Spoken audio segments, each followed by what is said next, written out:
Bonjour et bienvenue dans l'épisode 8 du Salon de thé avec, comme je le disais, Tania Louis, de la chaîne Biologie Tout Compris. Tania Louis qui est docteure en biologie et conceptrice de contenu pédagogique. Ce que je vous propose, comme on le fait à chaque début d'épisode, c'est qu'on regarde d'abord un extrait de sa chaîne et puis ensuite, Tania, je te laisserai te présenter. Lorsqu'il est attaqué par des entités pathogènes, c'est-à-dire littéralement susceptibles de causer des maladies, le corps humain se défend grâce à son système immunitaire. Celui-ci est composé d'organes, de cellules et de molécules impliquées dans deux types de réponses complémentaires, l'immunité innée et l'immunité adaptative. L'immunité innée est apparue chez l'ancêtre commun des animaux il y a environ 800 millions d'années. C'est une première ligne de défense généraliste reposant notamment sur la réaction inflammatoire. Nous ne la détaillerons pas ici car il faudrait une vidéo entière.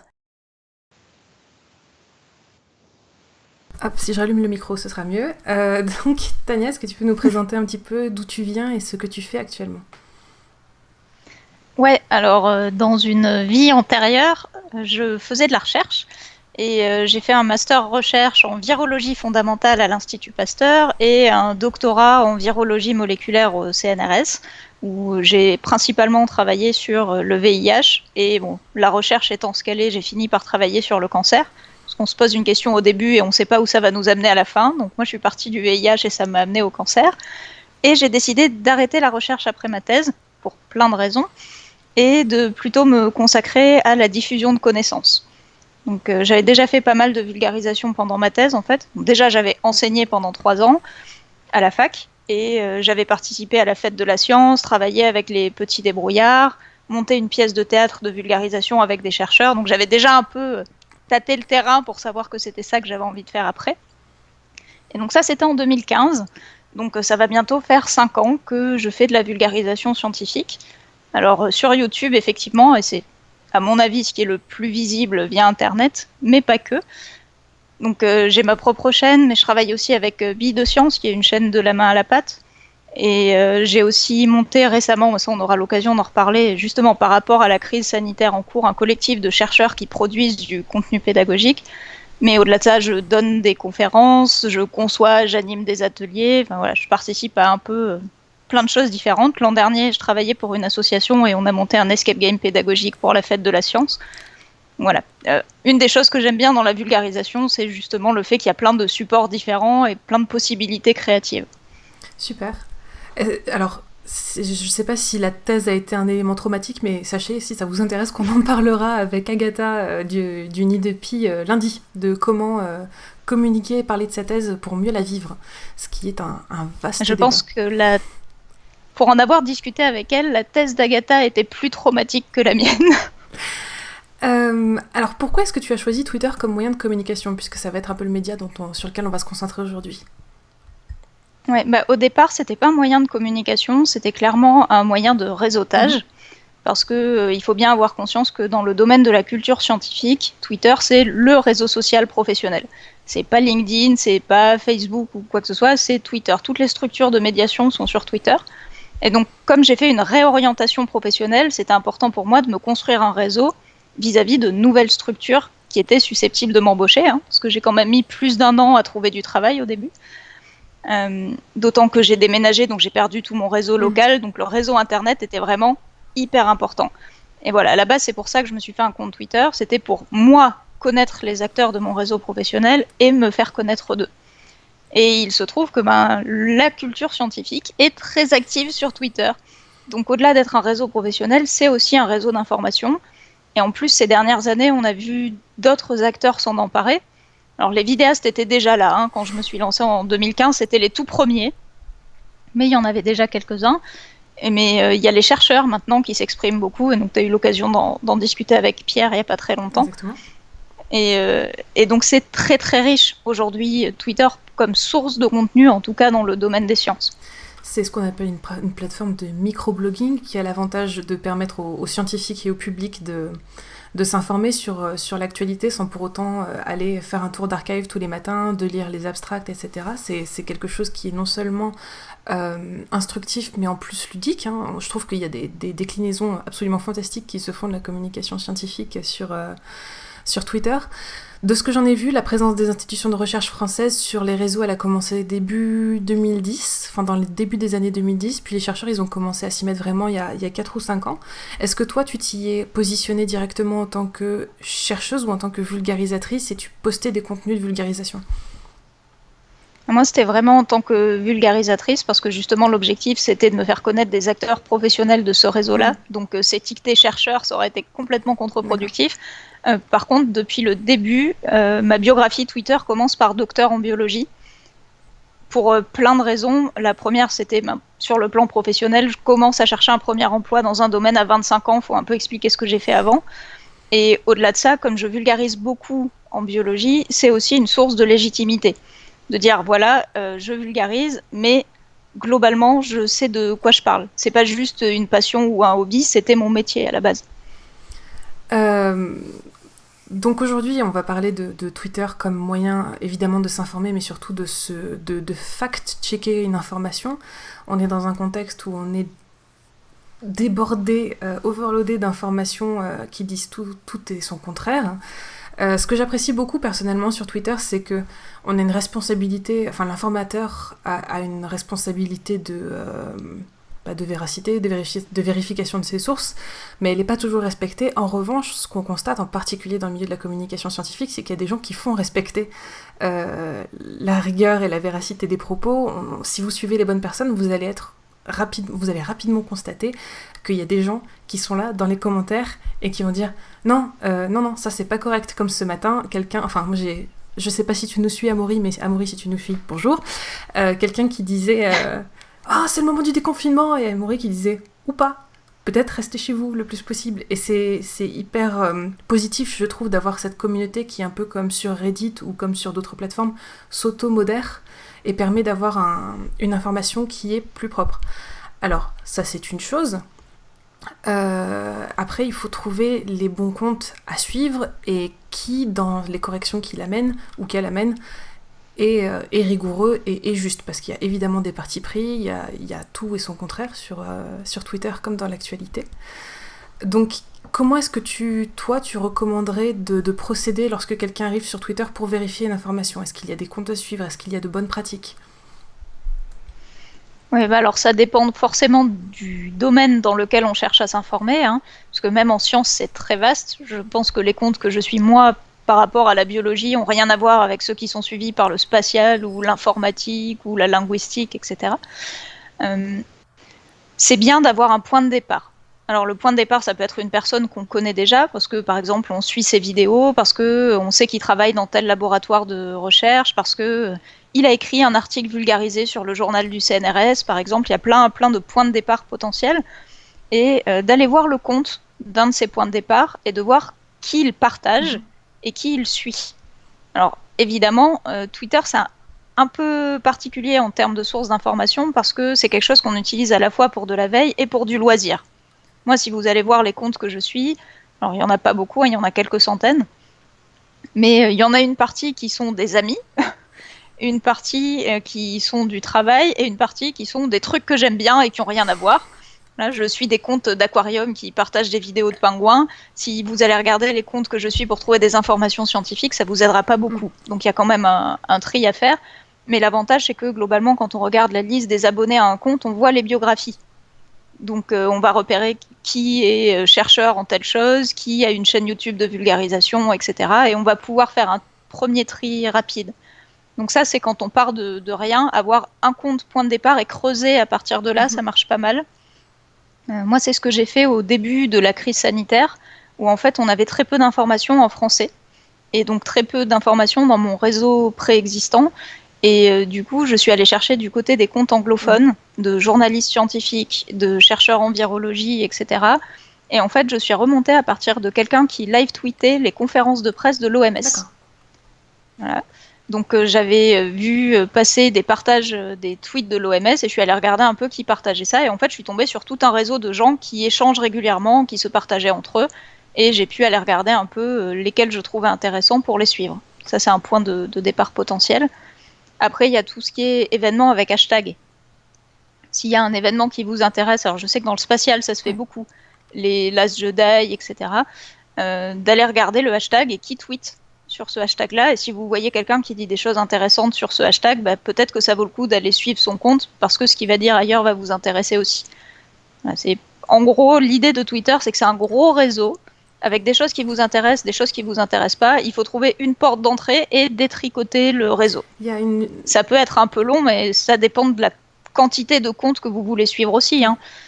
Si trouver 4 ou 5 comptes fiables vous suffit, en fait, ça peut aller assez vite. Exactement. Il y a une chose qui est importante à noter sur Twitter, enfin je pense, c'est qu'on a souvent tendance à associer le nombre de followers à la qualité. Et dans le cas de la recherche, ça n'est pas forcément un bon indicateur de la qualité du contenu ou de sa rigueur. Non, pas du tout. Et là, c'est assez intéressant parce que justement, par rapport à la crise sanitaire, les comptes que j'ai suivis au début, il y en a qui avaient très peu d'abonnés au départ et qui en ont énormément maintenant. Parce que tout d'un coup, les thématiques qu'ils traitent sont devenues intéressantes pour tout le monde, alors que bon, à la base, les épidémies, si on n'est pas concerné et qu'on n'est pas virologue, on va pas forcément aller creuser le sujet, quoi. Donc, ça peut être un indicateur, mais pas forcément un indicateur de fiabilité. Ça peut être un indicateur de quelqu'un qui est très actif, de quelqu'un qui a beaucoup de visibilité, mais quelqu'un qui a beaucoup de visibilité, ça peut aussi être quelqu'un qui dit beaucoup de trucs un peu tapageurs et complètement infondés. Donc, voilà. Faut savoir peser. C'est pour ça que c'est toujours bien d'avoir un point de départ fiable et de creuser à partir d'un point de départ fiable. Il y a un autre outil qui est super utile sur Twitter, et il me semble que toi-même tu l'utilises, c'est les listes. Lorsque vous allez sur le profil d'une personne que vous jugez fiable, vous pouvez cliquer sur les options de son compte et regarder les listes qui ont été constituées, qui peuvent avoir plein de thématiques différentes. Toi, il me semble... Oui, alors moi je m'en sers beaucoup... Alors, déjà, j'utilise pas Twitter, j'utilise TweetDeck, qui est un outil de veille assez utilisé en community management, qui me permet d'avoir sur un seul écran plein de colonnes qui correspondent normalement à une page Twitter. Donc, je peux avoir mon fil principal, mes tweets, mes notifications et toutes les différentes listes que je suis. Et en gros, j'ai 2 types de listes. J'ai une liste qui me sert à faire de la veille quand j'ai pas le temps de regarder mon fil Twitter. Donc ça, c'est ma liste fil minimum, où je vais avoir les comptes de veille très importants et les comptes d'amis où j'ai pas envie de louper leurs tweets, même si j'ai pas le temps d'aller sur Twitter, en gros. Et après, j'ai des listes de veille thématiques. Donc là, avec la crise sanitaire, je me suis fait une liste de veille coronavirus, où en gros, l'idée, c'est que ces tweets-là soient pas perdus dans mon fil où il y a plein d'autres choses. Si je veux regarder les tweets sur le coronavirus, je vais voir cette liste. Et c'est un double avantage qui est aussi que quand je ne veux pas la voir, je ne la vois pas. Parce que, mine de rien, il y a aussi des choses sur lesquelles on peut avoir envie de se renseigner à certains moments et dont on ne veut pas entendre parler à d'autres. Oui. Voilà. En particulier quand c'est le week-end. Ouais, c'est ça. C'est ça, quand on est submergé, quand c'est le week-end. Ouais, voilà. Le week-end, en tout cas, les jours où je décide que je ne travaille pas, qui ne tombent pas toujours les vrais jours du week-end, mes listes de veille professionnelle, je les regarde pas. Alors Gala dit qu'elle ne recommande pas forcément parce que les listes, elle avait essayé d'en faire une spéciale vulga, la liste n'existe pas et j'ai perdu une partie de mon réseau que j'avais passé de follow à liste. Ah, je sais pas pourquoi. Ouais, ça c'est un des soucis en fait. Moi, c'est une question que je me pose régulièrement quand je fais des listes comme ça. C'est que si on met la personne à la fois dans sa liste et dans les comptes qu'on suit, on a le contenu en double. D'accord. Donc ça peut être intéressant d'avoir quelqu'un qui est juste dans la liste sans qu'on le suive pour autant sur le fil principal. Et effectivement, s'il y a un bug quelconque qui fait disparaître la liste, on perd tous les comptes qu'on avait repérés. Donc une des façons d'éviter ça, ça peut être, une fois que votre liste est faite, il y a moyen d'afficher juste les membres qu'il y a dedans, donc les comptes que vous avez répertoriés, et de faire un imprime écran et de garder ça dans un coin, comme ça, au pire, vous pouvez les retrouver facilement s'il y a un souci. Je profite de ce que Gala soit dans le chat pour justement apporter une anecdote intéressante par rapport à ce qu'on est en train de dire. J'avais écrit il y a 2 ans un article sur l'impact de la lumière bleue sur l'œil. Il y avait une étude qui était sortie disant que la lumière bleue des écrans pouvait abîmer la vision. Et Gala était venue dans mes commentaires et avait dit « Mais en fait, ça c'est une étude qui est faite in vitro et ça ne permet pas de tirer des conclusions. » Et j'ai énormément apprécié cette intervention justement parce que les vulgarisateurs font un travail extra et ils ont vraiment la capacité, et je pense qu'elle est très importante, de parfois se départir du jargon pour utiliser un langage qui est compréhensible par des personnes qui ne sont pas forcément initiées. Mais les chercheurs apportent un recul sur la recherche et sur ses conclusions qui est très important. Carrément. Après, il y a un truc que je trouve un peu délicat avec Twitter, particulièrement ces derniers temps, mais de façon générale, Sur Twitter, contrairement à Facebook, tout le monde peut suivre tout le monde. Oui. C'est-à-dire que de base, votre contenu est accessible, sauf si vous le passez en privé, et tout le monde peut vous répondre, sauf si vous bloquez des gens. En gros, c'est exactement le fonctionnement inverse de Facebook. Ce qui veut dire que s'exprimer sur Twitter revient à s'exprimer sur une place publique. Oui. Alors c'est très bien, parce que ça permet de toucher plus de gens, mais ça veut aussi dire que quand on s'adresse à quelqu'un, il faut avoir en tête qu'on peut être la 50e, voire la 500e personne à lui faire la même remarque. Donc je sais que c'est pas un réflexe évident à prendre, parce que nous, sur notre écran, on voit juste quelques tweets. Oui. Mais quand on a une remarque à faire à quelqu'un, c'est bien de prendre 30 secondes pour réfléchir, dire « Ok, je vais vérifier si quelqu'un lui a déjà dit, c'est pas la peine que j'en rajoute. Est-ce que je lui réponds en privé ou est-ce que je lui envoie un message public ? Parce que ça n'a pas tout à fait le même impact. Et même si on est limité en termes de caractères, essayer de garder un minimum de courtoisie. Moi, j'avoue que quand j'ai des gens que je ne connais pas qui viennent me dire quelque chose en me tutoyant et sans formule ni de bonjour, ni d'au revoir, ni de quoi que ce soit, de base, ça donne pas envie de prendre leurs remarques en considération. Donc effectivement, ça favorise les échanges, mais c'est pas parce qu'on est sur Twitter et que les messages sont courts qu'il faut oublier toutes les règles de politesse qu'on applique dans la vraie vie. Vous iriez pas voir quelqu'un dans la rue qui est en train de parler avec quelqu'un d'autre pour dire tu viens de dire n'importe quoi là. Jamais. Donc essayez de garder cette sensation que c'est Twitter, mais derrière les comptes, il y a des êtres humains, en fait. Donc les règles de bienséance, a priori, s'appliquent aussi sur Twitter. Ouais. Merci beaucoup pour cette nuance, je pense qu'elle est très importante, et effectivement, pensez toujours à vérifier les commentaires, même si c'est pour faire une blague. Ça se trouve, vous êtes la 50e personne à faire cette blague.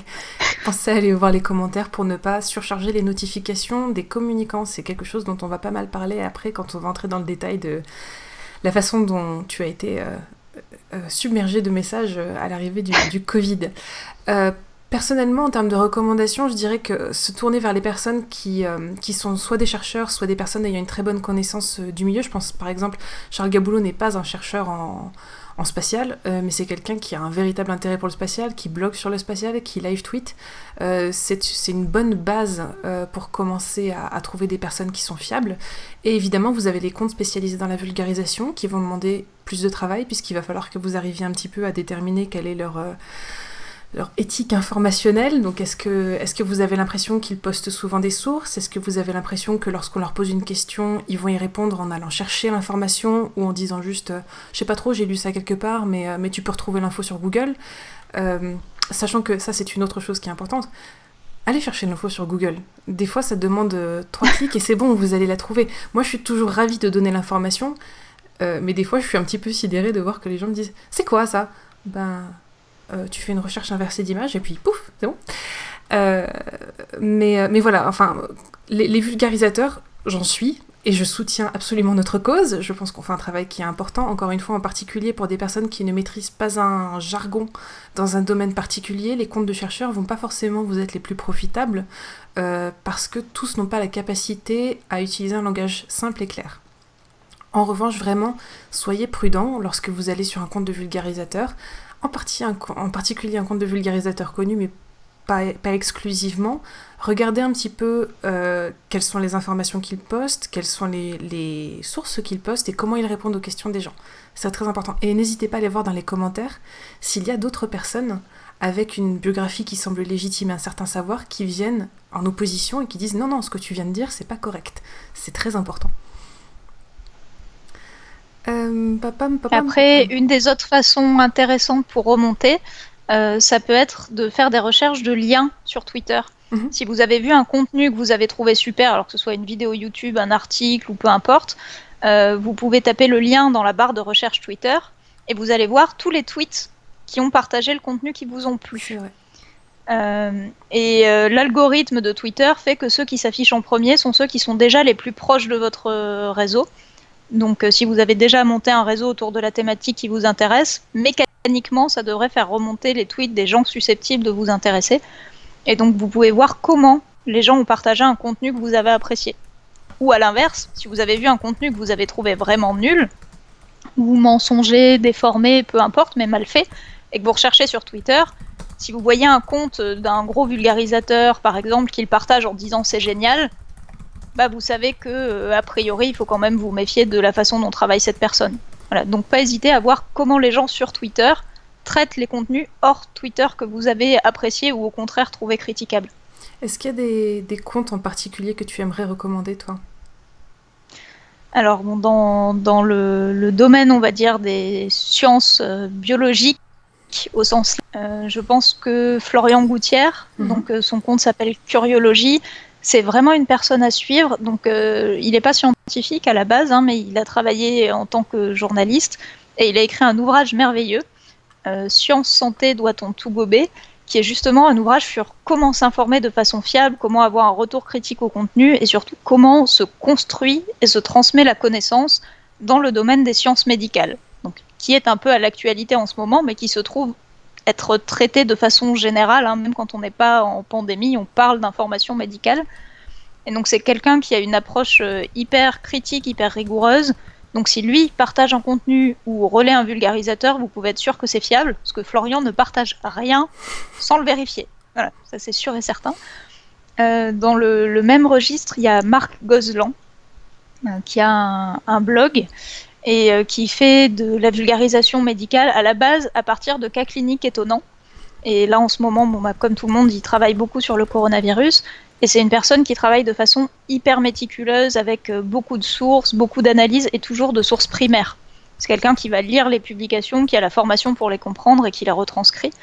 Donc voilà, si l'information médicale, alors en ce moment, l'information qui fait l'actualité, mais plutôt en temps normal, des cas cliniques originaux vous intéresse, c'est un compte qui vaut la peine d'être suivi. Et tous les deux s'expriment en français. Après, sur les sciences en général, évidemment, toute l'équipe de la méthode scientifique, donc l'émission de France Culture qui est produite et animée par Nicolas Martin. Là, ils reprennent l'antenne aujourd'hui. En gros, ils ont une thématique scientifique différente par jour de la semaine, donc ils traitent d'un peu tous les domaines. Et c'est une des rares émissions de radio qui fait un gros effort de communication sur Twitter. Donc, en parallèle de l'émission, qui est de 16 à 17 heures, ils partagent sur leur fil Twitter à la fois un live tweet de l'émission et des ressources complémentaires. Et donc, dans ces ressources complémentaires, vous allez avoir des vidéos de vulgarisation, vous allez avoir des commentaires de chercheurs, donc d'autres gens à potentiellement suivre si ça vous intéresse. Et là, c'est pareil, il y a toute une équipe hyper méticuleuse qui travaille derrière, donc si c'est partagé par eux, c'est fiable, quoi. Et si c'est pas fiable, en général, ils se corrigent. Enfin, tout ça, en fait, les gens qui travaillent de façon sérieuse, ça les empêche pas de faire des erreurs. On est des êtres humains, on peut tous aller trop vite. Un jour, on n'avait pas trop le temps, on a partagé un truc, mais par contre, c'est des gens qui vont se corriger. Et donc là, voilà, je pense que ça fait 3 points de départ en biologie intéressants. Ouais, effectivement. J'essaye de pas parler des gens que tu as déjà invités dans ton émission, mais évidemment, allez suivre Pierre Kerner, etc. Vous les connaissez déjà, a priori, si vous êtes ici. Voilà, n'hésitez pas, la playlist des salons de thé est sur ma chaîne YouTube, donc si jamais vous cherchez des noms de personnes à suivre ou des débats intéressants, n'hésitez pas à aller jeter un œil. En spatial, moi j'avais Technique Spatiale à recommander, Charles Gaboulot. Il y a Pierre Kerner qui poste énormément de contenu amusant, mais qui a aussi, pareil, il postera pas une information sans l'avoir vérifiée. Et il est très sollicité dans ses commentaires pour identifier telle ou telle bestiole, ce qui, je sais pas, peut-être est fatigant. Lui, j'ai l'impression qu'il prend ça avec bonhomie et avec beaucoup de gentillesse. Alors, comment est-ce qu'on identifie un bon compte en dehors des credentials présentés dans la description? On a donc dit qu'il y avait les personnes qui les suivaient, il y avait leur habilité à se corriger, les sources qu'ils pouvaient fournir, leur façon d'argumenter. Encore une fois, pensez à regarder du côté des personnes qui emploient un langage que vous pouvez comprendre. Donc on va dériver tranquillement vers le sujet du Covid. Se renseigner sur Twitter, ça dispense pas de s'informer en dehors pour recouper les sources. Moi, ce que j'ai fait lorsque la crise du Covid a commencé, c'est que j'ai entendu le nom de Raoult balancé à tous les repas de famille, et ça commençait à me casser les pieds. Donc j'ai fini par aller voir qui était ce type, même si le fait qu'on entende plus le nom que l'équipe ou le labo me mettait déjà un petit peu sur la défensive. Je suis allée chercher une actualité dans un média que je considérais fiable. J'ai regardé qui c'était, et ensuite ce que j'ai fait... Attendez, vous savez quoi? Je pense que je vais même vous montrer directement une capture d'écran. On va voir si on peut pas faire ça. Parce que je trouve que Twitter peut vraiment être un outil formidable par rapport à ça. Est-ce qu'on peut essayer? Voyons voir. Ça peut être rigolo. Hop. Alors, il y a marqué c'est fini, vous en faites pas, c'est pas fini. Hop, paf, paf, parce que là, normalement, il te voit plus à l'écran. On est toujours là. Hop, browser. On va faire ça. On va chercher Twitter. Non, c'est le bazar. Bon, vous embêtez pas. Ce que j'ai fait, sinon on n'est pas tiré d'affaire, ce que j'ai fait, c'est que je suis allée chercher le nom de Raoult sur Twitter. Donc vous faites une bête recherche. Et ensuite, vous allez voir que sur la droite, il y a marqué que vous avez des filtres de recherche et vous pouvez chercher uniquement l'information postée par des personnes que vous suivez. Et je suis passée de Raoult le Sauveur, Chloroquine Miracle, le truc et machin, à... voyons voir, c'est quoi le dernier... Voilà. Des gens qui disent méfiez-vous, ce n'est pas fiable, méthodologie douteuse. Il y a eu un super article de Nicolas Martin qui a été posté où il détaillait quels étaient les problèmes avec la méthodologie de Raoult et j'étais super contente en fait de vérifier, de constater que on a une information qui est fournie par des médias et juste en faisant une recherche sur Twitter et en se référant uniquement à un réseau qui a pris du temps à construire, on peut d'un coup avoir une information beaucoup plus nuancée, beaucoup plus raisonnable et beaucoup plus raisonnée, offre plein de nuances et puis surtout qui met des garde-fous, ce qu'on n'a pas forcément soit le temps, soit l'éthique de mettre dans les médias. Tu as été plus que sollicité à l'arrivée du Covid. Est-ce que tu peux nous raconter un petit peu ton expérience ? Ouais, alors pour retracer l'historique, moi je suis virologue, donc quand on entend parler d'un nouveau virus qui arrive quelque part, dans l'absolu ça m'intéresse, ce qui fait que je suis cette histoire depuis début janvier, vraiment. Et au départ je communiquais pas trop dessus parce que il n'y avait pas beaucoup d'informations, mais ça a duré 2 semaines à peu près. Et en fait, je devais participer à la méthode scientifique sur France Culture, justement, et on m'avait demandé de préparer un sujet d'actualité sur le coronavirus, parce que on en entendait à peine parler en France, et ça valait le coup de faire un point un peu sourcé et robuste sur ce qu'on savait et ce qu'on ne savait pas. Et il se trouve que l'émission a été annulée à cause des grèves de la SNCF et des grèves de Radio France, à l'époque. Et je me suis retrouvée avec tout ce contenu que j'avais préparé et pas mal d'heures de veille parce que à l'époque déjà ça impliquait d'aller lire des sources primaires, il n'y avait pas beaucoup d'informations secondaires. Et je me suis dit c'est dommage de laisser ça se perdre, donc j'ai proposé de faire une FAQ sur YouTube pour répondre aux questions des gens sur le coronavirus.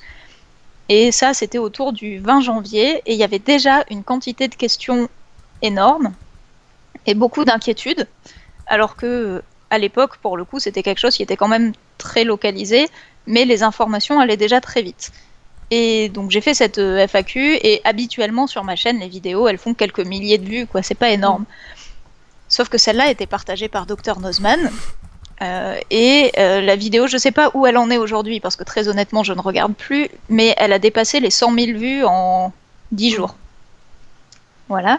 Donc ça a attiré beaucoup de gens sur les commentaires de la vidéo YouTube, et beaucoup de gens sur mon compte Twitter. Alors certains pour s'informer, remercier, aller chercher les sources que je donnais et les creuser eux-mêmes. Certains pour juste être insultants, on va pas se mentir, c'est aussi une partie du comportement habituel, surtout dans les situations un peu crispantes comme une crise sanitaire. Et énormément de gens qui étaient de bonne foi, qui étaient polis, etc., mais qui avaient des questions supplémentaires. Et moi, au départ, j'essayais naïvement de répondre à tout le monde. Ce qui est une très mauvaise idée, mais comme je partais d'une communauté qui était d'une taille raisonnable, jusqu'à maintenant, j'avais toujours réussi à répondre à tout le monde. Là, non seulement il y avait beaucoup de gens, avec des questions différentes, et chaque question portait sur un point que je connaissais pas forcément, parce que on était au début de l'épidémie, donc on savait. Déjà, aujourd'hui, il y a plein de choses qu'on ne sait pas, mais alors, fin janvier, il n'y avait quasiment que des choses qu'on ne savait pas, en dehors du fait de c'est un coronavirus, et il rend les gens malades, et il a l'air de se transmettre pas trop mal d'humain à humain. On en était à peu près là de la connaissance. Et donc, en fait, répondre à une question, sauf si on l'a déjà travaillé le sujet, ça prend pas 1 minute. Ça peut prendre jusqu'à 3/4 d'heure, 1 heure pour aller vérifier l'information, croiser les sources, si on veut donner une réponse qui est vraiment fiable. et enfin pouvoir répondre à la question. Et je me suis retrouvée dans une espèce de spirale où, jusqu'au moment où j'ai renoncé à répondre à tout le monde, je pouvais passer facilement entre 2 et 5 heures par jour juste à répondre aux questions qu'on me posait sur les réseaux sociaux. Alors il se trouve que c'était pas incompatible avec mon emploi du temps à l'époque, mais il n'empêche que tout ça, ça reste du bénévolat. Et qu'à un moment, quand le bénévolat commence à prendre le dessus sur le temps passé au travail et sur le temps libre, ça devient difficilement gérable sur le plan personnel, quoi. Donc il faut faire attention parce que on pourra jamais empêcher les gens de poser des questions. Et il y a un côté flatteur. Quand il y a des gens qui viennent vous poser des questions, c'est parce qu'a priori, ils ont aussi confiance dans votre expertise et on n'a pas envie de les décevoir. Donc on a envie de leur répondre. Mais en fait, à un moment, il faut aussi se préserver parce que de toute façon, si on essaye de trop en faire, on n'est plus efficace pour répondre correctement aux gens et pour aller chercher les informations, etc. Donc il faut essayer de se poser soi-même des limites et savoir où s'arrêter. Après, on peut répondre à quelqu'un simplement en disant « Désolé, je maîtrise pas le sujet ». Essayez de trouver l'information par vous-même. Voilà. Ça permet de répondre aux gens sans y passer 2 heures si on n'a pas déjà la source. Et bon, là, en l'occurrence, ce qui s'est passé aussi sur le coronavirus, c'est que fin janvier, il y avait très peu de contenu francophone. Donc, c'était difficile de renvoyer les gens en disant « allez écouter tel truc ». Parce que quand les gens ne parlent pas anglais, ils étaient vite coincés. Aujourd'hui, c'est plus du tout le cas. Aujourd'hui, il y a énormément de contenu fiable francophone. Il y a les super chroniques de l'équipe de la méthode scientifique et de Nicolas Martin qui, depuis des mois, font une chronique quotidienne sur un sujet d'actualité en lien avec le coronavirus, pour lesquels ils interviewent des chercheurs, etc. Donc quand on me pose une question sur une thématique qu'ils ont traitée, en fait, on peut renvoyer facilement les gens directement vers ce contenu-là. Il est super, il est hyper accessible. Il y a des équipes comme Check News qui se sont mis à répondre aux questions des gens, et ils travaillent notamment avec Florian Gouttière aujourd'hui. Voilà, il y a ID News aussi, il y a pas mal de médias francophones non français, en Suisse en particulier, qui ont fait un gros travail de communication. Donc voilà, au début je pouvais pas faire ça, mais maintenant clairement je pense que c'est important de renvoyer les gens vers des contenus qui ont déjà été faits.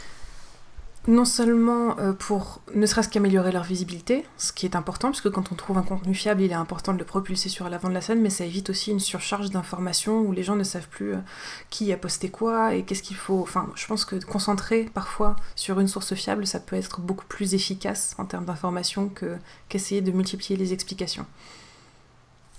Oui. Surtout si c'est pour paraphraser et dire exactement la même chose. Si on n'a pas d'informations supplémentaires à apporter, autant renvoyer les gens vers un contenu, et en plus, s'ils ne le connaissaient pas, ça leur permet de le découvrir et d'aller explorer le reste de ce qui a été produit, donc tant mieux. Il y a Paul qui dit merci à toi et aux collaborateurs pour la création de Kesa Covid. Avec plaisir. Kesa Covid, du coup, je pense que c'est le bon moment pour en parler, parce que c'est aussi une des choses que j'ai montées suite à cette surcharge de travail due au fait qu'on me posait énormément de questions. Partant du constat que justement il n'y avait pas assez de contenu francophone vulgarisé et fiable, quand le confinement s'est lancé, il y a plein de chercheurs, notamment spécialisés dans des domaines en lien avec la crise sanitaire, qui se sont retrouvés coincés chez eux. Et quand on est chercheur et qu'on n'a plus accès à son labo, certes on a toujours des choses à faire, de la biblio, des dossiers, etc. Mais enfin on n'est pas occupé autant qu'en temps normal. Et donc j'avais lancé un appel sur Twitter, justement, outil de réseau, on en parlait, aux chercheurs qui auraient du temps libre et qui seraient intéressés pour travailler à la production de contenu vulgarisé sur la crise sanitaire. Et je m'attendais à ce qu'on soit une petite quinzaine de personnes un peu motivées, et en fait on a été plusieurs centaines en 24 heures. Donc évidemment, comme dans toutes les communautés, tout le monde n'est pas impliqué à fond tout le temps, mais enfin, plus on est de personnes, plus il y a moyen de faire des choses bien. D'autant qu'en plus des chercheurs, il y a eu des vulgarisateurs, des graphistes, des illustratrices. Et au final, là, on a produit une dizaine de contenus pédagogiques vulgarisés qui ont un rendu visuel que je trouve fabuleux. Et je le dis d'autant plus facilement que je n'y suis pour rien. Là, vraiment, merci aux graphistes, merci aux dessinateurs. Et qui, je trouve, sont complémentaires de ce qu'on peut trouver ailleurs sur Internet. Le fait que ce soit produit par des chercheurs apporte quelque chose en plus. Après, Kesa Covid n'est pas du tout le seul collectif qui s'est lancé dans ce sens-là. Nous, on produit des contenus, mais il y a un autre site qui s'appelle Adios Corona, qui a été monté aussi par des chercheurs, qui lui a pour objectif de donner des recommandations s'appuyant sur la littérature scientifique, sur comment utiliser un masque, par exemple, mais pas que. Mais pour parler du sujet qui fait l'actualité en ce moment, ils parlent notamment de ça en se basant sur les études qui ont réellement été faites. Il y a aussi, alors ça je retrouve jamais le nom, il y a un site Bibliovide, qui est un site d'analyse des publications qui permet d'avoir une petite synthèse en quelques phrases en français des études qui sont publiées sur le coronavirus. Au lieu d'aller lire un papier de 15 pages en anglais pour spécialistes, vous avez un petit résumé des informations avec une remarque sur le degré de fiabilité, par exemple. Voilà, il y a plein d'initiatives comme ça qui ont émergé, qui sont vraiment intéressantes parce qu'elles permettent de s'informer en ayant des informations fiables, sans être soi-même spécialiste et sans y passer 10 heures par jour. C'est d'ailleurs pour ça que le café avait mis en place un rassemblement des ressources Covid produites par les membres du café. Je vous ai posté le lien dans la description. Tu parlais de quelque chose d'intéressant qui est le degré de fiabilité. Je vous renvoie à l'épisode qu'on a fait avec Pierre Kerner où il nous présentait Altmetrics, qui a depuis fait l'objet d'une vidéo avec Viviane de Syllabus Plus. Et ce qui est extra, c'est qu'il commence à y avoir une reconnaissance de l'impact de ces réseaux sociaux et des réseaux qui s'y créent et qui apportent une fiabilité et une valeur, une valeur aux articles qui sont publiés. Altmetrics va aller chercher auprès évidemment de comptes d'institutions et d'autres, mais aussi de comptes dont on sait qu'ils sont rigoureux et pertinents. La façon dont il parle de l'article, est-ce qu'il est souvent cité, est-ce qu'il fait l'objet de polémiques, et ça vous permet aussi de savoir si une étude est fiable. Ce n'est pas parce qu'une étude sort qu'elle est fiable. Il y a des études qui paraissent sur Archive en permanence, et Archive par exemple ne demande pas de peer reviewing. Donc il est très très important de se fier au retour des chercheurs par rapport à ce que peut valoir une étude, encore une fois en gardant toujours à l'esprit qu'il peut y avoir un parti pris. Oui, là moi par exemple ça fait au moins 3 semaines, je pense, que je ne fais quasiment plus de bibliographie sur le coronavirus, justement parce qu'avec le temps, on a vu arriver de plus en plus d'études, alors je vais les qualifier d'opportunistes, c'est pas vraiment le bon mot, mais en gros, il y a d'un côté des gens qui essayent de produire rapidement du contenu fiable parce qu'on est en crise sanitaire et qu'on a besoin de faire avancer la connaissance, et d'un autre côté, on sait très bien, et les chercheurs n'y sont pas forcément pour quoi que ce soit, qu'une carrière scientifique se mesure au nombre de publications et que essayer de publier sur un sujet chaud comme ça, c'est augmenter la probabilité que sa publication soit acceptée parce que les évaluations sont moins drastiques que d'habitude. Donc il y a énormément d'articles qui sortent et qui sont publiés sur les fameux sites de préprint, donc Archive, BioArchive, medRxiv, qui ne sont pas évalués par les pairs, mais comme il y a de plus en plus de journalistes qui doivent surveiller ça sans avoir été vraiment formés aux limites de ces plateformes, il y a des choses qui sortent là-dessus et qui se retrouvent dans les médias, alors que quand on va les lire, c'est d'un niveau affligeant. Donc un des exemples, c'est la fameuse publi qui disait que le coronavirus avait été bidouillé avec des morceaux de VIH, où en fait la qualité du travail est même pas du niveau licence de bioinformatique, quoi. C'est vraiment désastreux. C'est interprété en dépit du bon sens. Enfin, voilà. Pour n'importe quel étudiant en master de biologie lit ça et se rend compte que c'est n'importe quoi. Mais encore faut-il avoir un master en biologie, et c'est pas le cas de tous les gens qui sont allés lire cet article. En tout cas, il y en a qui avaient même un prix Nobel de biologie, mais qui avaient manifestement un agenda idéologique autre. Voilà, donc le diplôme n'est pas le seul critère de fiabilité, clairement. Mais voilà, du coup, il y a une espèce de multiplication des papiers avec énormément de publications qui, en fait, ne sont pas intéressantes. Et juste pour lire les résumés de tout ce qui sort aujourd'hui, ça prend plusieurs heures par jour. Donc au début, je le faisais parce qu'au début, il y avait beaucoup d'informations intéressantes. Vu qu'on ne savait rien, chaque nouvelle pièce de connaissance faisait vraiment progresser les choses. Et en fait, aujourd'hui, on est dans une espèce d'avalanche de surenchère et c'est hyper difficile de sortir là-dedans ce qui est vraiment intéressant. Donc en fait, déjà personnellement, je regarde plus les préprints. Il y en a trop. C'est pas une source qu'on peut encore considérer comme fiable. Il y a beaucoup de données préliminaires, mais bon, est-ce qu'on a vraiment envie d'épiloguer sur chaque petit aspect de toutes les données préliminaires qui sortent partout en ce moment? Je suis pas convaincue que ce soit la meilleure démarche. Par contre, il y a des revues. Alors, normalement, c'est des revues que je critique un peu aussi, comme Nature ou Science, qui sont très élitistes, mais qui vont publier des synthèses La revue que je trouve la meilleure là-dessus, pour moi, c'est Cell, qui veut dire cellule en anglais, où en fait, en plus, chaque article a un résumé graphique, donc un espèce de schéma bilan. Et ça, c'est vraiment génial parce que ça évite de lire toute la publi. On a le cœur du message tout de suite. Je suis pas sûre que ce soit complètement accessible à quelqu'un qui n'a pas déjà un peu une formation en biologie, hein, mais même sans être virologue, ça permet d'avoir le cœur de l'information juste d'un coup d'œil. Et ils ont fait l'effort de rendre tout ça gratuitement accessible sur le coronavirus, qui normalement n'est pas le cas. Donc voilà, la veille bibliographique en ce moment sur le coronavirus, elle est ingérable. Je pense même un chercheur à temps plein qui ne ferait que ça ne pourrait pas tout savoir. Donc c'est aussi quelque chose à avoir en tête quand vous, en tant que public, vous avez des interrogations. Ne vous attendez pas à ce qu'on puisse forcément vous répondre, parce que d'une part, il y a plein de données qu'on n'a pas. D'autre part, il y a des données qu'on a mais qui sont contradictoires entre elles, donc on n'est pas sûr. Et enfin, il y a tellement d'informations qui sortent que personne n'est au courant de tout. Moi, au début, je disais, je suis virologue, je ne suis pas médecin, je ne suis pas épidémiologiste, mais j'avais le temps d'aller chercher les informations qui n'étaient pas dans mon domaine. Aujourd'hui, quand on me pose des questions sur les symptômes de la Covid, mais je n'en sais rien, ce n'est pas mon domaine à la base, je ne comprends pas bien les publications quand je vais les lire, et comme ça ne m'intéresse pas plus que ça, je ne les lis pas. Donc ça ne sert à rien de me poser des questions là-dessus, quoi. Et je pense qu'on est tous un peu dans cette démarche-là, c'est-à-dire que là, on est revenu à une quantité d'informations qui fait qu'on est sur des domaines de spécialistes. Ouais. Et personne ne peut être spécialiste de la crise sanitaire. Voilà. Donc pareil, on me pose des questions sur les masques. Oui, j'ai un avis parce que j'ai une formation en microbiologie, que je sais quelques petites choses, mais je vais pas avoir les mêmes analyses que quelqu'un, puisqu'il y a Gala dans le chat, qui a travaillé sur la transmission des micro-organismes par l'air, par exemple. Je vais pas avoir le même point de vue qu'un médecin qui porte des masques tous les jours, qui a été formé à comment et pourquoi on utilise tel et tel type de masque.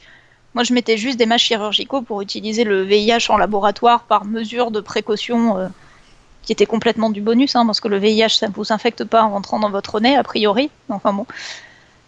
Voilà, donc personne n'est spécialiste de tout. Ayez-le en tête aussi quand vous lisez du contenu, indépendamment du fait d'aller poser des questions ou pas. Aujourd'hui, les gens à qui vous pouvez a priori faire confiance sur la crise sanitaire en cours, c'est ceux qui vont utiliser du conditionnel. Toutes les personnes qui vont arriver en disant « il se passe ça, on sait ça, c'est clair que… » méfiez-vous. Ouais. C'est important, encore une fois, cette notion de spécialité. Et j'en discutais avec un ami suite au dernier débat qu'on a eu avec Cyril Vidal. Si on demande à un pharmacien ou un médecin de campagne quelle est la meilleure façon de concevoir un masque, méfiez-vous, ce ne sont pas leurs spécialités. Ça ne remet absolument pas en question leurs compétences. Mais dites-vous que les journalistes n'ont pas forcément le temps d'aller chercher la bonne personne, ou ne prennent pas forcément le temps d'aller chercher la bonne personne, ou n'ont tout simplement pas conscience de qui est la bonne personne. Donc de la même façon qu'il faut prendre l'habitude de regarder qui publie une information, et ça inclut les journalistes, familiarisez-vous avec les journalistes que vous lisez pour comprendre un petit peu comment ils fonctionnent et comment ils recherchent l'information. Familiarisez-vous avec la terminologie quand vous voulez vous renseigner en détail sur quelque chose comme la crise du Covid.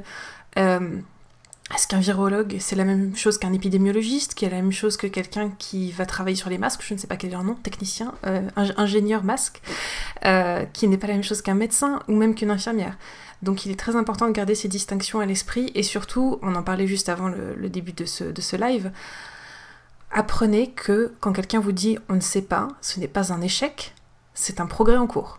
La science est un outil formidable, et je pense que si on est tous là aujourd'hui, c'est qu'on en reconnaît les qualités, mais il faut se souvenir, et il faut le rappeler aux autres aussi, puisque je pense qu'on prêche à des convaincus ici, que le savoir ne se constitue pas comme ça. Ce n'est pas parce qu'on est dans une époque de progrès et d'avancée scientifique que les choses se font avec simplicité. On a toujours des processus de validation, en particulier en période de crise sanitaire où tous les processus sont chamboulés. La nuance et se souvenir qu'on ne peut pas tout savoir d'un coup est quelque chose de très important. Même si c'est compliqué d'admettre qu'on n'a pas le contrôle sur tout. Clairement, on parlait au départ de comment se faire un réseau d'informations sur Twitter. Éviter les gens qui font des affirmations péremptoires, c'est aussi une bonne façon de faire un tri. Il y a Jean qui cite un de ses rapporteurs qui disait « Le problème quand on est spécialiste de tout, c'est qu'on est spécialiste de rien. » De quoi mettre l'ambiance en début de soutenance. Mais c'est très vrai.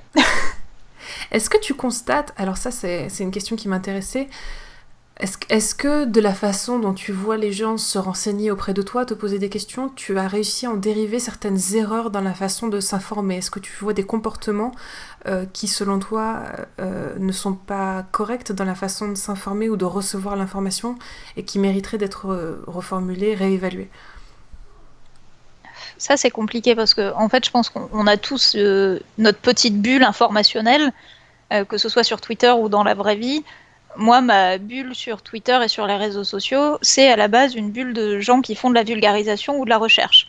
Donc, qui ont déjà des méthodes robustes sur comment s'informer. C'est plus hétérogène dans les gens que je connais dans la vraie vie. Et je pense que ça, c'est un sentiment qu'on a tous un peu eu dans le milieu de la science, c'est que dans notre réseau en ligne de professionnels ou gens sensibilisés à la science, on voyait pas passer n'importe quoi. Et puis après, on allait sur Facebook et on voyait nos oncles, nos tantes, nos cousins partager des trucs complètement complotistes. Voilà. Et bon, il y a deux catégories de personnes. Il y a les gens qui sont vraiment très proches de moi, par exemple mes parents, où on parle d'informations scientifiques régulièrement, même si c'est pas leur domaine. Et du coup, ils ont déjà plus ou moins des bons réflexes pour s'informer, ou à minima, commencer par me demander mon avis quand ils savent pas du tout et que c'est dans mon domaine de compétences, par exemple. Et du coup, j'ai pas vécu sur les gens qui sont vraiment très proches de moi de comportements problématiques. C'est-à-dire que, au contraire, c'est plus mes parents qui, dans leur cercle d'amis, répercutent toutes les discussions qu'on peut avoir pour essayer d'expliquer à leurs proches, à eux, comment bien s'informer, comment croiser les informations, etc. Donc j'ai pas trop eu ça. Il y a eu quand même quelques personnes avec qui j'ai passé un peu de temps au téléphone au tout début pour leur expliquer un truc qui est très basique, mais qui en fait est très important, qui est que si tu vois passer quelque chose sur Facebook, qu'il n'y a pas de source que tu puisses vérifier, laisse tomber. Surtout si c'est quelque chose qui apporte des affirmations extraordinaires. Alors, on a eu le coup du labo P4 de Wuhan qui avait été mis en place par le mari de notre ancienne ministre de la Santé, et tout ça a été prévu depuis un moment. On a les antennes 5G, etc. Que des choses où il n'y a jamais de source. Donc voilà, ce bête réflexe d'information-là, j'ai eu pas mal à le passer au début. Mais en fait, après, il y a un espèce de phénomène de ricochet. Quand on a informé son cercle le plus proche, c'est ce cercle-là qui va continuer à informer autour de lui, etc., etc. J'ai eu au tout début aussi des gens qui me demandaient mon avis sur certains médias. Et là, bon, je vais les citer, même si j'ai pas du tout envie de leur donner de la visibilité. C'était notamment Conflit, qui est assez actif sur Twitter, qui est un site que je ne connais pas, hein, mais je suis juste allée voir les articles qu'ils partageaient sur le coronavirus au départ, et c'était un désastre, dans le sens où ils citaient des sources, mais des sources difficiles d'accès, par exemple des sources en portugais ou des choses comme ça, donc pour les vérifier, il fallait un peu creuser, et en fait, ils déformaient complètement le contenu dans leurs articles à eux, pour en faire quelque chose de le plus anxiogène possible. Donc je ne sais pas si c'est de la malhonnêteté ou si c'est juste qu'ils travaillent en dehors de leur domaine de compétences, mais il y a plusieurs personnes qui m'avaient interpellée sur des contenus partagés par ce média, et ça m'avait amené à faire moi-même un petit thread pour dire ne leur faites pas confiance, au moins en virologie, c'est pas fiable. Ouais.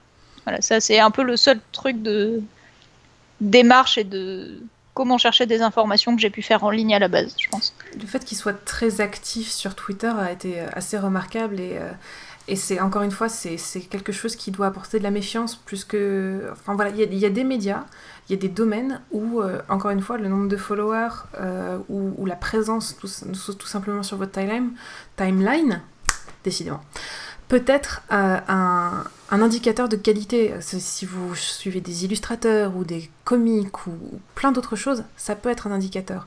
Dans les sciences, il faut toujours que ça allume une petite lumière rouge alerte. Moi, le fait d'entendre le nom de Raoult plus que sa méthodologie, plus que le nom de son labo, plus que...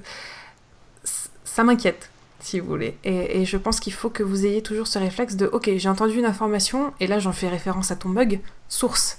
Il faut que le source devienne un réflexe. Vous n'allez pas vous faire des potes à tous les coins de rue. Il y a des gens qui n'apprécient pas le fait qu'on demande des sources parce qu'ils avaient une anecdote chouette à raconter, et puis d'un coup tu fais « Mais t'es sûr de ça? Tu l'as lu où ?» Mais c'est important. Parce que plus vous allez le dire, et plus les gens vont aller vérifier l'information pour tout simplement... C'est un peu nul comme argument, mais tout simplement ne pas se retrouver dans la situation où ils donnent l'information à quelqu'un et la personne leur fait « Ah non, ça j'ai déjà vérifié, c'est pas vrai. » Mais enfin voilà, c'est quand même... allez vérifier vos sources. C'est tellement important.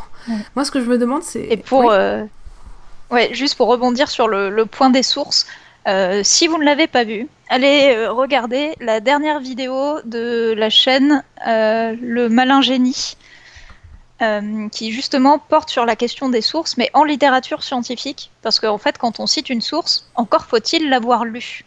Et il y a énormément d'histoires plus ou moins connues, de gens qui citent des sources juste pour citer, mais en n'ayant pas vraiment pris le temps de lire, et qui du coup propagent des informations erronées en s'appuyant sur des sources qui disent le contraire. Donc, quand on vous dit demander des gens aux sources, c'est pas juste pour dire ah ok, il y a une source, c'est bon. C'est parce que si vous voulez propager l'information, pour être intellectuellement honnête, il faut qu'avant ça vous alliez vérifier la source. Alors évidemment, c'est une discipline qui est chronophage, qui est fatigante, on n'a pas toujours les compétences pour aller vérifier soi-même toutes les sources, mais c'est bien d'avoir des curseurs de confiance, les bayésiens vont être contents. D'un côté, j'ai les informations que j'ai vraiment vérifiées moi-même et je suis sûre de ce que je peux en dire. De l'autre, j'ai les informations que j'ai pas du tout vérifiées et je fais attention quand je m'exprime dessus. Et entre les deux, il y a tout un continuum de choses dont je suis plus ou moins sûre parce que j'ai plus ou moins fait l'effort d'aller les vérifier moi-même. Donc voilà, ce qui compte pour une source, c'est pas qu'elle existe, c'est ce qu'elle raconte vraiment. Lire un titre ou un abstract, ça ne suffit pas. Et vous allez voir, enfin moi j'ai une formation scientifique, j'ai fait de la neuropsycho, donc c'est vrai que ça me semble évident, mais vous allez voir qu'en fait lire une étude c'est pas si compliqué que ça. Commencez par lire votre titre, votre abstract, et ensuite vous regardez un petit peu quelle est la méthodologie, vous regardez quelle est la conclusion, quelles sont les discussions qui sont amenées, regardez la bibliographie, c'est important. Le nom de l'auteur, est-ce que c'est une personne qui travaille à son compte ou est-ce que cette personne travaille dans un labo, est-ce que c'est un labo qui est financé par la scientologie ou pas, c'est des petits réflexes à avoir, ça prend pas tant de temps que ça, le plus long au final c'est de décortiquer un petit peu la source en question, mais c'est vraiment bénéfique.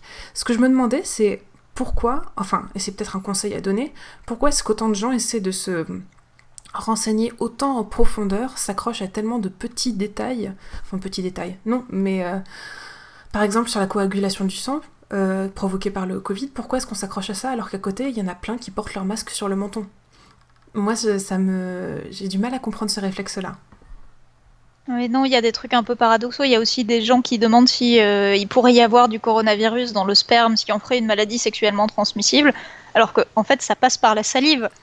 A priori, si vous avez un rapport sexuel avec quelqu'un, il s'est passé d'autres choses autour, il se passe des choses qui font que oui, s'il y en a un qui est contaminé, l'autre le sera sans doute aussi, quoi, indépendamment du fait que ce soit vraiment, à proprement parler, sexuellement transmissible ou pas.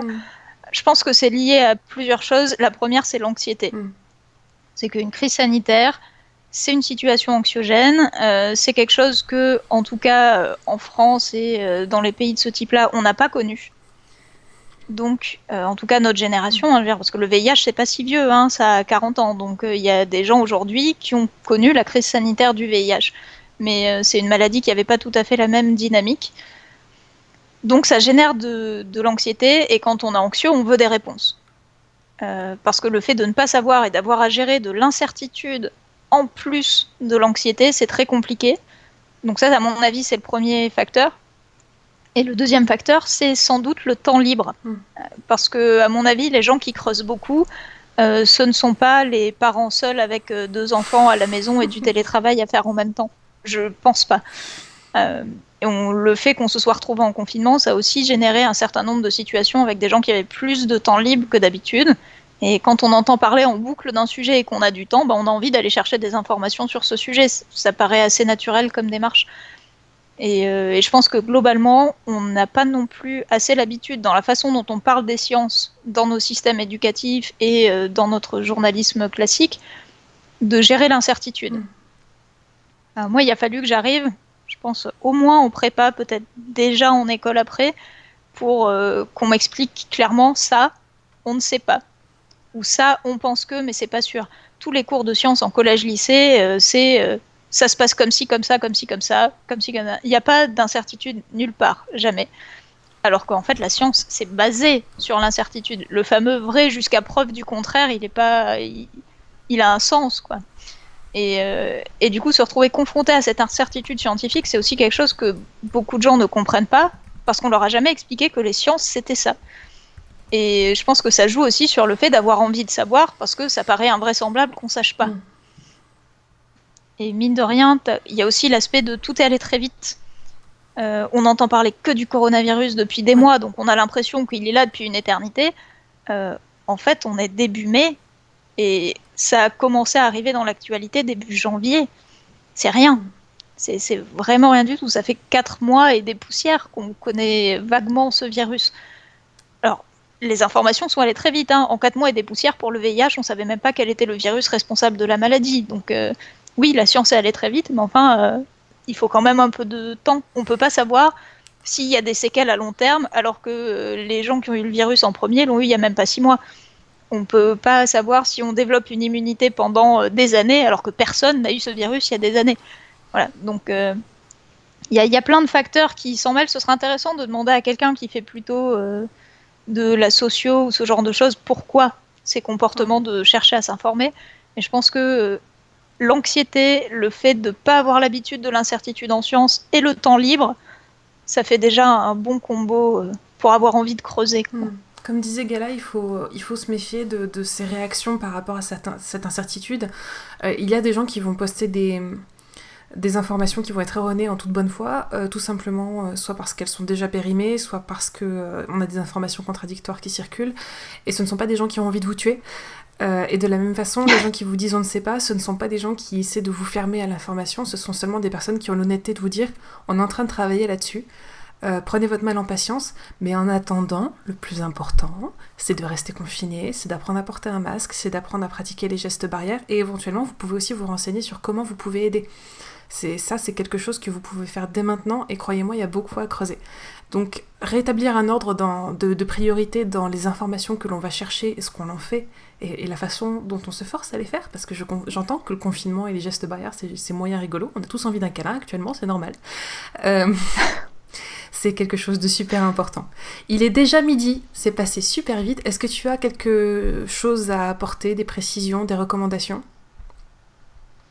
Alors, indépendamment de Twitter, parce que le sujet a un peu dévié depuis le début du live, je voulais rebondir sur ce que tu viens de dire. Une des choses qui fait que les gens ont peut-être envie de chercher de l'information de façon un peu compulsive, c'est de se sentir inactif et de se sentir impuissant. Ayez en tête qu'en fait, en restant chez nous, l'Institut Pasteur a estimé qu'on a sauvé plus de 60 000 vies. Donc en fait, rester chez soi et appliquer les gestes barrières, ce n'est pas rien faire. On fait tous des choses en prenant des précautions. Et effectivement, si vous avez envie que ce soit plus actif que ça, renseignez-vous, il y a des assos, il y a plein de gens qui se mobilisent. Et je pense que c'est important de le rappeler. Et on n'en a pas du tout parlé, parce que en fait, c'est pas si important que ça, je pense, mais aujourd'hui, c'est le premier jour du déconfinement. Ce n'est pas parce qu'un texte de loi dit que c'est bon, on peut sortir de chez nous, que le virus a disparu. Il est là ce matin, exactement comme il était là hier soir. Donc toutes les précautions sur le port du masque, les gestes barrières, etc. ne disparaissent pas. Et les précautions que vous devez prendre vis-à-vis de vos sources d'information non plus. Au contraire, je pense que maintenant, on va lire de plus en plus de choses. Alors, il y a des chances. Je suis pas devin, mais je suis prête à prendre les paris sur le fait qu'il va y avoir plein d'articles sur ces gens irresponsables qui n'ont pas respecté les distances de sécurité dans le métro. Oui, alors à mon avis, si les gens ne les respectent pas, c'est qu'ils n'ont pas le choix, déjà. Donc, prenons aussi... faisons appel à notre bienveillance. Ça, c'est quelque chose qui est très important en ce moment et qui n'est pas évident à mettre en place parce qu'on est tous un peu à cran. Faut être honnête, c'est une situation stressante, mais en fait, restons bienveillants. Si on vous montre des images de gens dans une rame de métro bondée, c'est vraisemblablement que ces gens n'avaient pas le choix. Et il y a aussi plein de gens qui ne sont pas dans ces rames de métro bondées et que vous ne voyez pas, du coup, parce que ils sont chez eux ou ça n'intéresse pas les journalistes. Donc voilà, triez vos sources d'information et restez vigilants sur ce qui concerne directement la crise sanitaire, mais aussi sur ce qui concerne le comportement des gens. C'est pas parce que c'est pas de la science à proprement parler que d'un coup tout va devenir fiable. Gardez votre esprit critique pour le reste aussi. Et suivez de merveilleuses personnes sur Twitter pour recouper votre information et cultiver votre bienveillance, parce que je trouve que quand on suit les bonnes personnes, c'est un bon moyen de cultiver sa bienveillance et son calme. Je posterai sur YouTube en description une bibliographie qui avait été constituée par Pierre Kerner sur la façon dont on peut communiquer les sciences sur Twitter. Merci beaucoup Tania pour ton intervention qui était super intéressante. Effectivement, on a un petit peu dérivé du sujet, mais je pense que c'était bénéfique et très intéressant. #Team Pipou, comme dit Yanes Vidéo. Brucicor nous remercie et Kotak aussi. N'hésitez pas à suivre Tania, ça et Tania sur Twitter. On va l'écrire dans le chat, comme ça les gens ne peuvent pas se tromper. Hop. Voilà. Merci à tous de nous avoir suivis, merci pour vos interventions, merci beaucoup Gala qui a été très présente dans le chat aujourd'hui et à tous les autres. Restez confinés tant que faire se peut, prenez soin de vous, c'est important, de votre santé mentale et physique. Et puis à vendredi pour un live avec Valentine et cette fois-ci on aura une bonne connexion. Merci encore et à bientôt. Au revoir.